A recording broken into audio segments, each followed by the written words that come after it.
Hello and welcome to another episode of the No Name Podcast. I'm your host again, Ricky, and welcome back to another episode. This is episode 110. You can catch us here on any kind of platform, YouTube for the video, Spotify podcasters, or if it's still under Anchor, I don't remember now. Apple Podcasts, Google Podcasts for audio services, and many other ones that where we are available under the No Name Entertainment name and stuff. Uh, Thank you. Sorry. Apologies for all that right now. But hey, how's everyone been doing? And all that stuff. We've had a good couple for the last couple of weeks. We've not only we're back with this, we also have our new show, the No Name Gaming Podcast, where I talk about do it where I do now go a weekly podcast where I talk about games. Gosh, that sounded hard it's hard to say in my head for some weird reason. Don't know why. But anyways, let's just get how if you don't know already, the No Name Podcast is now a still every 2 weeks. Pretty much everything on the gaming side has been moved to the gaming podcast now. Here's more talk about movies, TVs, anime, other stuff that that we're able to talk about. It is a show hosted mainly by me. Hopefully in the future, depending on how everything goes, we'll either get Manny or Arturo or even both back. Hopefully soon and everything. Just to give a quick rundown of what's going on with the channel. Reacts is coming soon, and reacts to TV shows, movies, and all stuff that is coming soon. We're currently experimenting on some things right now on to get everything show in our show. You might actually get that one pretty soon, if not this week, of the week of this episode comes out. If not in the hopefully soon. So just need to get the editing done and all that stuff. And because I found out it's technically gonna be a busy week for me this week, unfortunately. And that's just depending on a few things right now.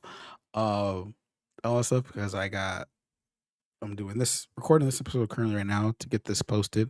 I have this week's episode for the gaming podcast to do also.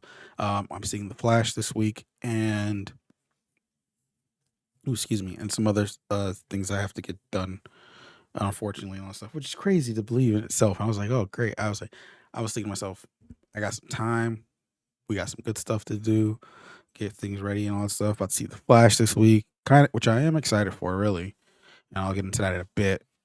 But I was hoping to have a chill week, same time, but that's not happening anytime soon. I mean, not this week at least. Next week, hopefully, and all that stuff. But yeah, back to The Flash. I am seeing it this week when this episode comes out. I'm seeing it on Thursday. I'm seeing it in Dolby, I believe. I could be wrong on all that stuff. I don't think I'm seeing it in IMAX, as I saw the last movie I saw for that. But I think it's in Dolby. Yeah, it's in Dolby. I'm seeing it in Dolby and everything. Which I'm very excited about, and I'm hopefully it's gonna. And hope it's good and everything. I know there's been like a lot of stuff in the of what's going on behind the scenes with the movie and everything and all that stuff, but I'm just like, you know what? I'm just gonna watch it, enjoy it. Hopefully, what comes out of it's good. I mean, I've heard good things on all that stuff so far leading up to it. We haven't got the definitive stuff of like review scores and all that stuff, but we'll see what happens. And I'm just gonna enjoy it as much as I can for it and all that stuff. If you don't mind me, if you're watching the video, if you're happy to notice my eyes turning back, I currently have the NBA Finals on right now, and Denver just caught up, and everything. So sorry about that, and all that stuff. But I don't know why I did that. I don't know why I did that. Anyways, let's get into the topics at hand. We're only going to discuss about the two recent movies that came out in the last 2 weeks. Spider-Man Across the Spider-Verse, Transformers Rise of the Beast. Other than that, again, I mentioned it in the last episode, but I haven't fully on my full thoughts on it. And that's because Halo, thinking gaming right now. Ted Lasso ended this since we last talked. And I don't know. I mean, it sounds like this is the show or the series of these 3 seasons that they did, or is finally ended. The way that it ended seemed kind of weird, in my opinion. But I love the episode in general of that how we get to see how everything plays out for everyone towards the end of with everything. The fact that they didn't wear the fact of what how this was the final game, them winning will lead them to winning hopefully the Premier League, depending on certain circumstances. Even though they won the game, they didn't win the league, unfortunately, which sucks to see. But they end up happy at the end of at the end of the time. I'm currently about to do a rewatch of the whole series just because you can notice. I know, even though I haven't seen the first two seasons since the season with this watch while watching this season, I can literally tell of the changes throughout the story of how the story progresses, and with all these characters with Jamie, Haley, Rebecca, Ted himself, it's been crazy to see. It's been crazy, and it's been a fun. It's a fun show. I do recommend it. It is more. It's always. I always thought of it. This is more than just a soccer show and all that stuff. As people will say, it's more than just the game. It's an amazing time. I enjoy the aspects of the outside soccer perspective of stuff and learning about these characters and the stuff they've been through. So if you haven't already, if you don't, Apple TV Plus, it's worth watching for that stuff, and then hopefully we'll see, and hopefully we'll see more. Hopefully we'll see what comes after it, whether it be spin-offs or anything like that, or a surprise season, new season. Who knows? But other than that, let's get into our two movies that are, I don't know, for our stuff. For that, and that is we'll start with Across the Spider Verse. Spider-Man Across the Spider Verse recently came out not that long ago. It was the same. It was the week that we had our last episode, and that'll be pretty much June 1st. Well, June 1st, if you see it on Thursday, June 2nd is the actual release date. Also, I saw it Thursday night. I saw it the Thursday night, Dolby Cinema, to give that say, and oh boy, what was that a movie! I loved every minute of it. From the beginning. Oh, to be prepared, this will have spoilers, so that way you don't know. So that way there will be mild to more spoilers. So it's already been 2 weeks since literally almost nearly 2 weeks since the movie's been out. So, but if you haven't seen it, I'm giving you warning. There will be spoilers involved for this. And again, like I said, from beginning to end, I enjoyed every bit about it, especially after seeing it 3 times because it is that much of enjoyment for me, especially for me for that. From everything from the beginning, with Gwen giving like the recap of everything in in her world, and see to the end of what's gonna happen next of a cliffhanger and all that stuff. So and all that stuff. So the one thing that I wanted to talk about is how the fact of the different worlds, and how they're so different from each other. From Gwen's universe, Miles' universe, Spider-Man India's universe who is another one that we got to see, along with some different, uh, and of course Miguel's Spider-Man 29's universe, and then also seeing the different Spider-Men from each one. I think the characters in particular of who we see in the movie, whether it be Gwen, Miles, Peter B. Parker, who's back also, Miguel. We learned Spider-Man India, Spider-Punk, who I think is generally everyone's favorite, though his like for the short amount of time he has in this movie, I think he does bring a lot of impact in the movie itself and everything for it. Fun time, a lot of what's the word I could say, slang, not slang, not English slang. 'Cause I'm talking because he's from the UK. I don't know the preferred term for it, but it's something like that.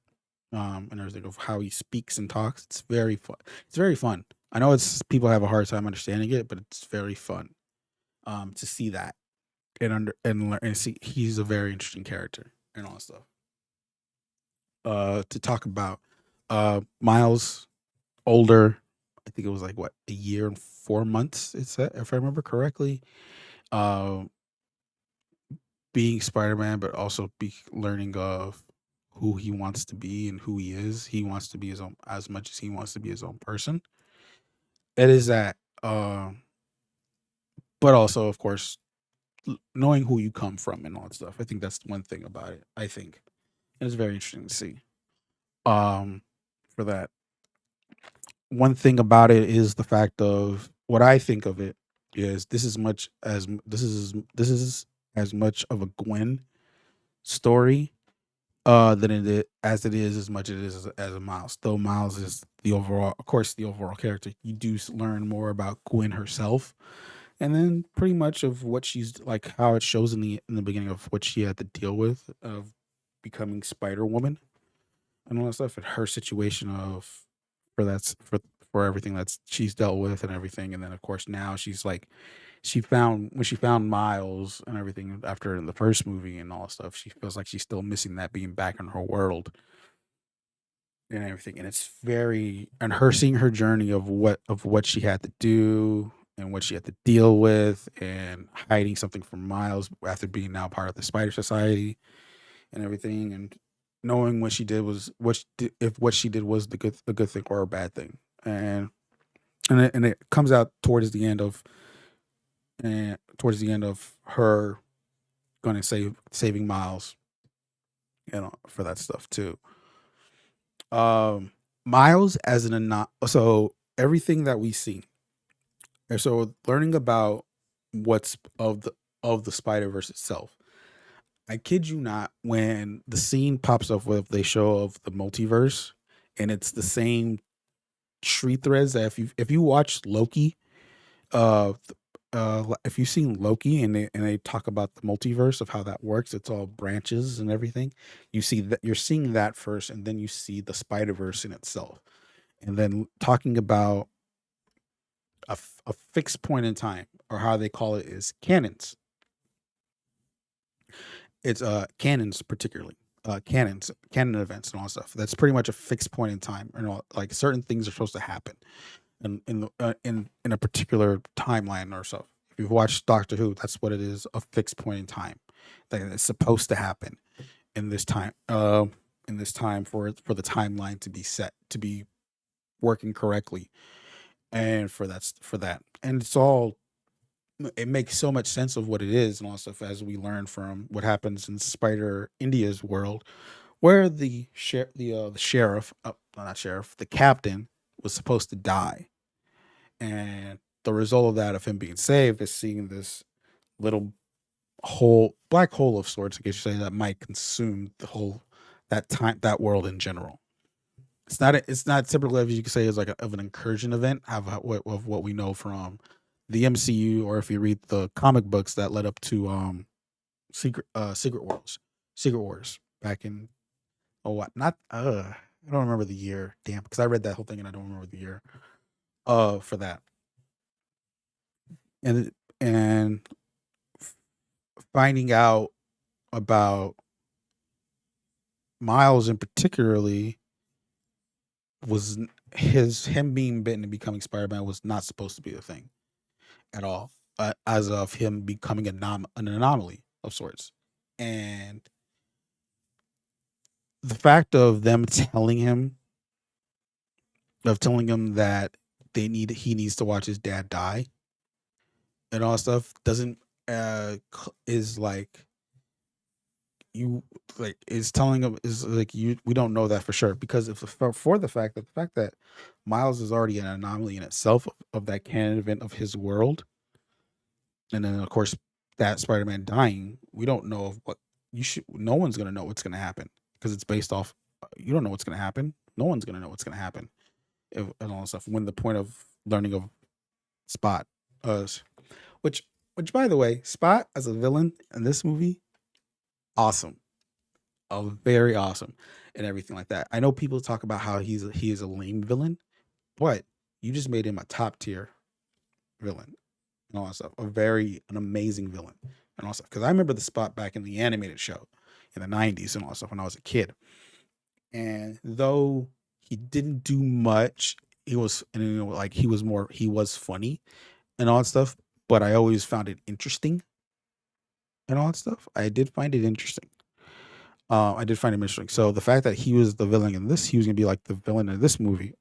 I but but then it's like it's one of those things of like of being the villain of the week kind of thing. That's for me. I was like, oh no. I was like, that's where he is, and it sucks. But it's nice to see that like he's growing. He became more of this bigger incident and more of this. He's learning of himself. Like it's like I'm more than what you think I am and all that stuff. And he's learning that from himself.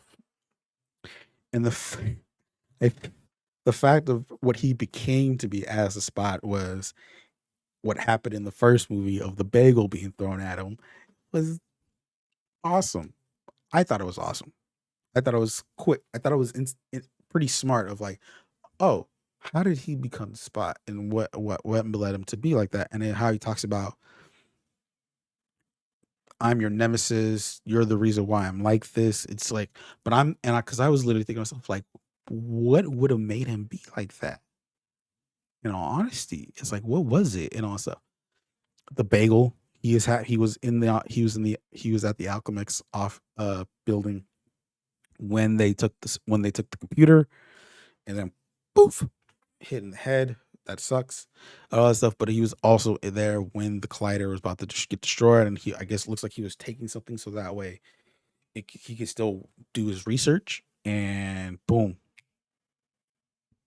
all that stuff. That was very crazy. All that stuff and everything. But it was a very interesting movie. And all that stuff. So one thing to talk about this movie in particularly is the next one in particularly. So I found it okay. I already knew that there was going to be a second one. So my my thing of going into this of knowing that the fact that there was going to be a second one, I thought how the ending went was perfectly fine for me. Uh, and all that stuff. What I found interesting was I think it was my first go through, and I think my second one also when it gets to the part of letting them know like Miles will return in Beyond the Spider Verse, which is the next movie next year when it comes out next year. A lot of people were shocked by that. But then again, it's like I'm not like I do pay attention to this stuff, like of knowing like when is this movie coming out, what movies gets announced and all that stuff. Uh, because originally it was supposed to be called it was a two parter. Well, it technically is still. It was called both movies were going to be called Across the Spider Verse because the movie was so when they were creating the movie, it got bigger than it was supposed to be, and they decided to split it into two parts for that. But then when they announced that the Across the Spider Verse Part One was going to get delayed to this year because originally it was supposed to come out last year in 2022. So they decided to delay it, and instead of changing, I guess like, and then I guess like the sequel itself, the part two got bigger than itself, and then they decided to make Across the Spider Verse Part One just Across the Spider Verse, and Part Two is titled now Beyond the Spider Verse. For that, so it's very. So I was already coming into this like we're gonna get something. However this ends, I already know for the fact that there's gonna be something in. There's gonna be something coming out of it, and lo and behold, we get a um we get a very I believe is a very good ending to this. Now I have seen stuff around where it's like I don't think this is the way it should have ended with all this. I'm like, I don't know. It's like I get of where it's coming from. It's like because again, like how it starts off with because it starts off with Gwen. It makes sense. In my opinion, it makes sense for it to end with Gwen to be the one like, hey, I need to find Miles and all that stuff. I need to find my friend, my best friend who knows what I've gone through and all that stuff and everything like that. And it was everything who I should have I should have been there for him at the time when I had this opportunity once she got the watch of Jordan the Spy Society. And then Ben would have straight up him about what's going on with this and all that stuff and should have been the one to tell him about, hey, because of this stuff and everything, it's because we need to let you know about this. And not only that, she gathers not just Peter B. Parker and the new guys we met with Punk in India, but also brings back the original crew and all that stuff. Where we see Spider Man Noir, Spider Pig, Nezuko. I don't remember her name. It pisses me off. And everything like that. Like everyone's back. The whole team is back along with the new characters and all that stuff. And we're on our way to rescue Miles, who's now in the wrong universe due to the fact that the spider that bit him was from another universe. And for those and if you didn't catch that, like why he ended up there, is because of the fact of when the teleportation thing was scanning him to know what world to go to, it did it based off the spider DNA more than of the human DNA. For that, and the fact that the spider was from a different universe takes him to Earth 42, and then of course was when we learned about this is the Earth of where there is no Spider-Man, but also his dad dies, and he is the Prowler in this and all that stuff. So of course there all that how that leads to that, and it's very nice. It's very awesome. It's very cool to see, and I'm very excited about that. I'm very excited to see like how the next one will start off. Will we see Miles Spider-Man versus Miles Prowler and see where that goes and see how that fight goes? What happens to what's the team going to do in order to rescue Miles? So it's going to be sick. Of course, it's like with Miguel, Jessica Drew, and Ben Riley, those Spider people still on the Act 1610. Are Will they find out? Are they still going to be there? Will they find out about how because Spot's now back in that world and we're going to see what to do? It's going to be interesting. It's going to be very interesting on what's going to happen for that. And I again am very excited to see this. I'm very excited when Beyond the Spider-Verse comes out in March next year. And I say if you have the opportunity if they're still in your theaters, go ahead and watch this. If you have the opportunity of still seeing this in one of the bigger formats, whether it be IMAX or Dolby Digital or any of the bigger ones that are out there, I highly recommend seeing that because I've seen it in Dolby and in IMAX.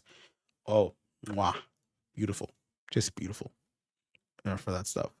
Uh, Other than that,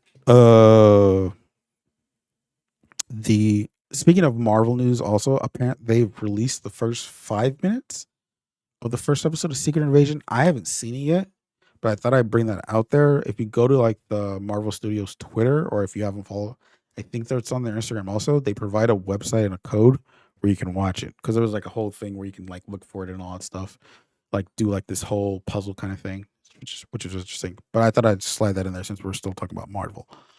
Other than that, let's move on to Transformers Rise of the Beast. Why did I ah and all that stuff. So this is now the seventh title in the movie franchise. Let's see here. Let's look that up. While we get that and everything. It should be. I think it's this. I could be wrong. I could be wrong. It's and everything. But let's get out Wikipedia here. Film series. Here we go. 1, 2, 3, 4, 5, 6, 7. It's 7. This is 7 movies. This is the 7th movie in the series. This is technically a semi reboot of sorts, along with the previous movie Bumblebee, which I do. If you haven't seen Bumblebee, be sure to check that out. It's actually a really good movie, better than I thought it would be. All that stuff, like from Revenge of the Fallen. Okay, maybe not Revenge of the Fallen, but from Dark of the Moon to The Last Night, Bumblebee is better than all those movies, right? All those movies and all stuff. And then Revenge of the Fallen. You can add Revenge of the Fallen and all that, and everything. But yeah, from there to there, Bumblebee's better than all those and all that stuff. And given what the critics have said so far about it, Rise of the Beast is a better movie than those 4 movies also. And all that stuff. It's supposed to be a sequel to Bumblebee, though it's set in 1994 and believe Bumblebee was in the 80s. So, but the thing is, it's supposed to connect to the movies after from the first Transformers movie. How I don't know. I don't know how that's gonna go. It feels weird in my opinion. That's just me. I think it's. I think this should be like a clean slate with these two movies, Bumblebee and Rise of the Beast, and I think that should be true based off how this movie went. Two. For this, when I was watching, I was I will say I think Rotten Tomatoes critics was like a 55 last time I checked. What me and personally, it's an at least I say I will give it the 8. I will give it an 8 in my opinion. I can agree with some people if they gave it a 7, but I'm gonna give it an 8. I'm gonna give it an 8. I'm yeah, it's an 8. Yeah, no. I give it an 8, and that's more of the fact Spider-Verse is 10 out of 10 also, just to let off that one. 10 out of 10, especially after seeing it 3 times. Back to the Transformers though.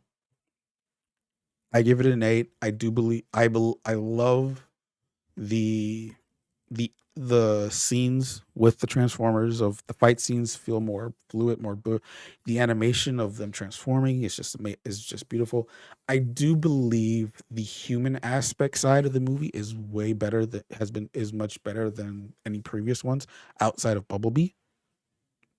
It's with the exception of Bumblebee. I think Bumblebee in this movie on a human side of things are better. Everything just felt. I think the previous movies before Bumblebee just felt too much. There was too much going on a human perspective because you not only you had like the main characters, but you also had like the military and all that stuff. Here was just you just had the two humans that are in this particular in this movie, and that's it. There's nothing outside of that and everything. And you're learning more, particularly with Noah, who is one of the main characters played by Anthony Ramos, learning about like how he is ex-military, his living with his mom and his little brother. His little brother has health concerns right now and stuff. Mom is working a job and going to school, and it's sad. It's just crazy to see. It's and he's doing his best of what he can to make sure they're all safe and all protected, and making sure that he can do what he can to be better. Um, to make his family better, and looking out for them. And I I find it interesting of him of you pair him with Mirage, but yet he finds his similarities of what he's going through with Optimus. So I find that interesting of how they went with that, and I'm sure there will be reasons to why. I mean, there is reasons to why they did that, and because Optimus, of course, he is the leader for this. Um, I the introduction of the Maximals, which I am a huge Beast Wars fan, I found as an interesting take of what they did. I feel like they did introduce them in that you do get introduced them in the beginning and how they get into the world in 1995 and 4, but you don't see them more till towards late mid end of the game. You only get more your best introduction of them when you see them in 1994 is with Air Razor, but it's like and all that stuff. But that's pretty. But she's just more of introductions and all that stuff and where they go from here. That's pretty much it. After and then like I was saying, they're mostly in their beast forms. Ooh, excuse me.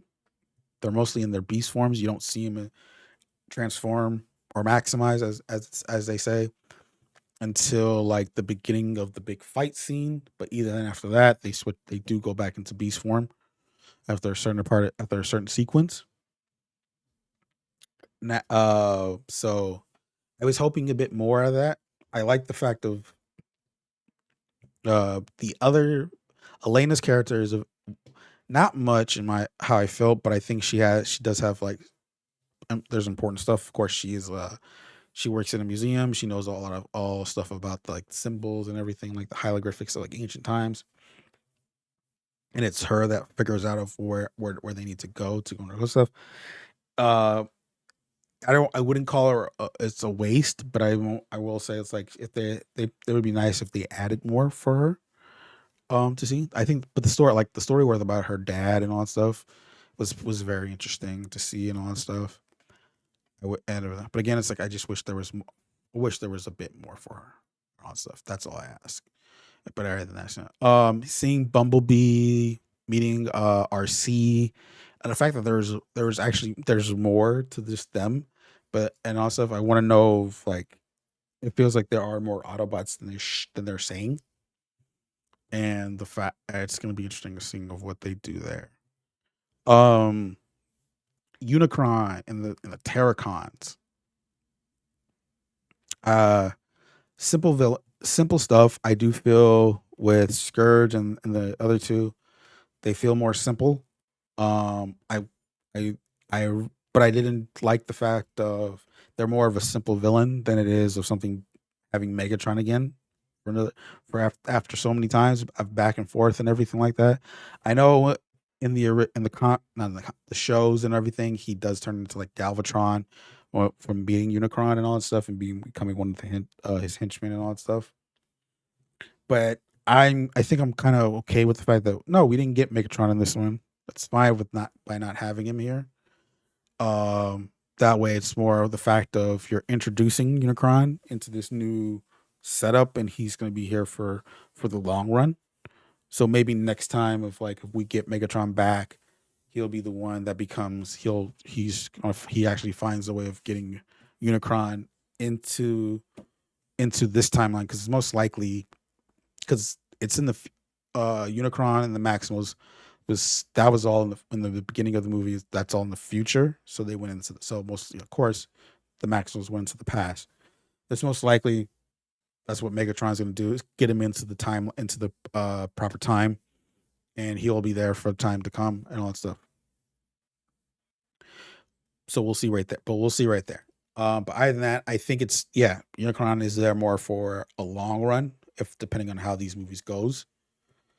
For that, and I love the one thing I did like about Scourge is that he on his I think it was his left shoulder that he had like different emblems of the different transformer races. There was like a Max, there was Autobot, Decepticon, a Predacon, and some other ones, and then he grabbed the Maximal one from is it Silver, not Silverback. I forgot the one, the original leader of the Maximals in the movie. I forget his name for that, but I liked that, and I like how they did that. That was pretty cool.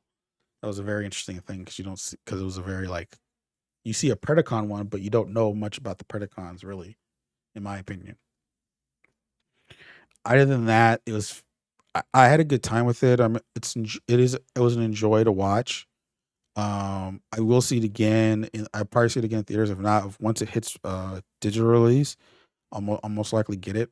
Though it's most likely probably gonna end up being on Paramount Plus too. So we'll see what happens there. The one thing I'm excited for, and I very hope see where and I have like an idea of where this might go, is towards the end, Noah goes for a job interview. The person he's interviewing, his interviewer is talking about what happened back at the end towards the end of the fight of the big fight and everything, and he's like telling him like he's letting him know like, hey, we have your back. We're here for you. We'll take care of your brother's medical expenses and all that stuff. And they work for a secret government, we don't know which one. Originally, I'm thinking it's Sector 7. Like, oh, this is an interesting way of bringing them back into the fold, into this timeline, particularly.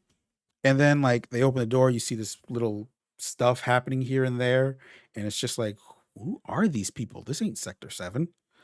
And then he gives them a card, and when he flips the card, it's the GI Joe logo. Well, particularly it's GI Joe, and I'm like, I kid you not, I was the only person in that theater that freaked out. Most likely, I didn't scream or anything, but I was like, but you don't hear that. You don't hear that from everybody else. I didn't hear that from everybody else in the theater because oh my god! Because for those who don't know, and I still need to read it myself, there is a graphic novel where there is a crossover between Transformers and GI Joe, and it's all under the same toy company Hasbro too, so it makes sense and all that stuff and everything. So the thing is, from what I've been hearing so far after learning more, learning up more about it, was depending on how well this receives, and I think they'll probably make another one. And all that stuff. They want to make the next one the crossover, and I'm like, no, no, no, no, no, no, no. You don't do that. That's not how you do. That's not how you build universes correctly to lead them to to good crossovers. I mean, there's 10 years of MCU to go by for a blueprint and all that stuff. There's a blueprint that there you literally have a blueprint, and it's the MCU. Literally, Phase One, in particularly, is a blueprint in itself. You want to make sure you introduce these correctly and all that stuff. So what I'm thinking here is we already have Bumblebee, Rise of the Beast. You do another Transformers movie, or if you don't start that, you start with the GI Joe one. But it's more, you can say, grounded in a way, down to earth, where it's like you introduce, like, say, like Duke and all that stuff, and Cobra's already existing in a way. I feel like Cobra's already exists based off that scene in Transformers. Cobra already exists. Captain Cobra's Commander Cobra is a thing, all that stuff and everything like that. And oh my god, sorry guys, sorry. This game is close. This game is close. It's down. It's a 1 point game with Denver's lead with a minute 11 to go. I'm giving you a run by play through right now, and I'm very nervous because I want this game to go longer. In all honesty, and everything, I feel like the series could have gone. Even though it's a 3-1 lead in Denver, I feel like this could have been like a 2-2 tie. In all honesty, or a 3-1. I mean, it's less likely the 3-1 Heat going the Heat's way, but I feel like this should have been a 2-2 right at before this game. But anyways, that's not the point. So you do that, you do it, yeah, you do a GI Joe movie, maybe one more movie between the two of what could lead to what. And okay, so far 45 seconds left. It's a 1 point game. Miami's down, has the ball. I'm just talking so that way you know what's happening in this podcast right now. But other than that, you do two more movies, separate ones, GI Joe and a Transformer one, that literally combines it. Hell, you make the GI Joe movie to a point of where it somehow connects with the Unicron thing and all that stuff, and well, that connection right there.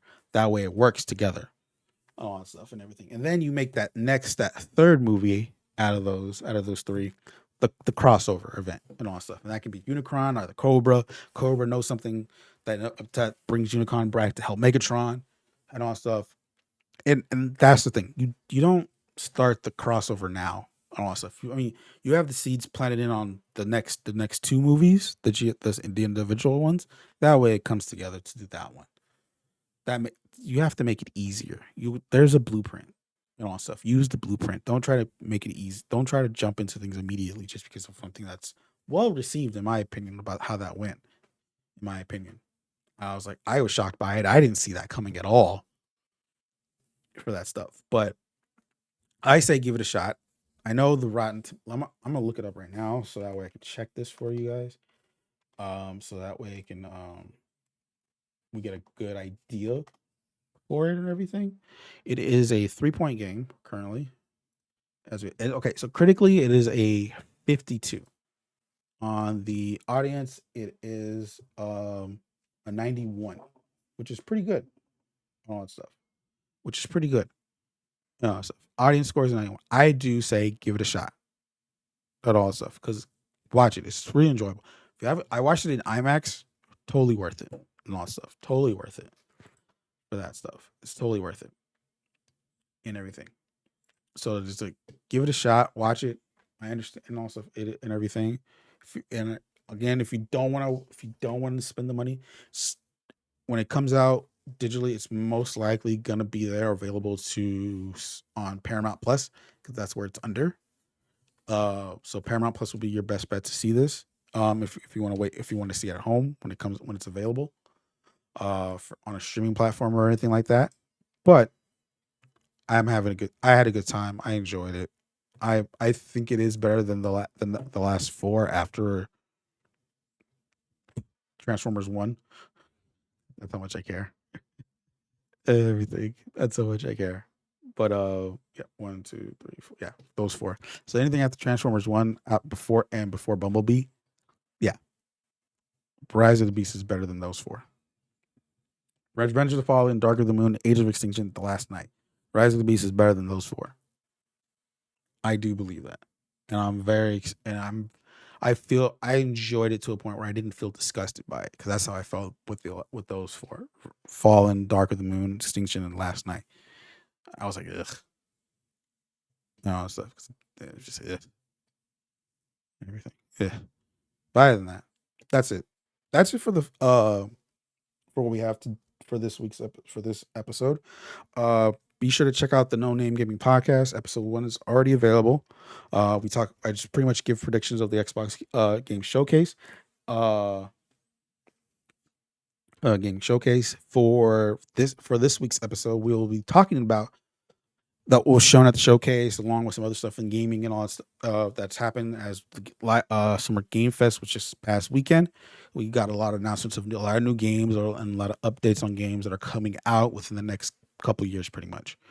Uh, but yeah, but this has been the No Name Podcast. I am Ricky. You can catch us every this is a bi-weekly podcast week on every Tuesday, where you can catch us on here on YouTube, Anchor, Spotify, Google Podcasts, and Apple Podcasts, and many other audio services. If you happen to be watching this on YouTube, be sure to like, subscribe, comment below what you think of if you saw the movies and what you think of them and everything. For that, don't forget to drop a rating if you're on Apple Podcasts and Spotify and everything, because all that helps us out with the algorithms and let us get noticed. And I'll catch y'all guys next time. Peace.